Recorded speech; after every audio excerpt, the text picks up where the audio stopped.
Pour réussir à te libérer du tabac, tu dois prendre conscience qu'en réalité, l'envie de fumer n'existe pas.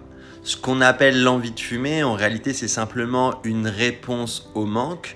Le manque existe parce que la nicotine qui est contenue dans la cigarette a activé des récepteurs dans notre cerveau. Quand ces récepteurs ne sont pas suffisamment alimentés en nicotine, on ressent du stress, on ressent de l'irritabilité, de la nervosité, notre humeur est altérée, nos émotions sont plus négatives et rapidement, on doit alimenter notre cerveau en nicotine et c'est pour ça qu'on fume.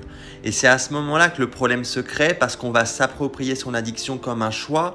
On ne dit pas je dois aller fumer parce que je suis en manque, on va dire j'ai envie de fumer parce que ça me fait plaisir. Et là, à ce moment-là, on est complètement aveuglé par les mécanismes de l'addiction. On n'est pas conscient qu'en réalité on n'agit pas librement, mais c'est simplement une réponse au mécanisme de l'addiction. C'est comme ça qu'on devient son propre adversaire, on s'approprie son addiction comme un choix, on pense qu'on a envie de fumer alors qu'en réalité l'envie de fumer n'existe pas. Quand on réussit à se libérer du tabac et qu'on se sevre de cette drogue qui est la nicotine et que nos récepteurs se désactivent, mais on ne pense plus à la cigarette. On n'a plus cette obsession de fumer. L'envie de fumer n'existe plus parce qu'en réalité, elle n'a jamais existé.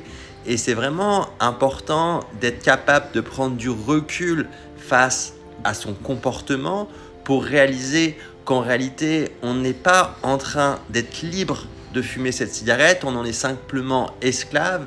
Ce qu'on appelle plaisir en réalité, c'est simplement l'arrêt de la souffrance que nous impose la cigarette. On est complètement aveuglé par cette drogue, on vit dans une fiction où on pense qu'on a besoin de fumer, alors qu'en réalité, c'est la cigarette qui nous impose cette dépendance.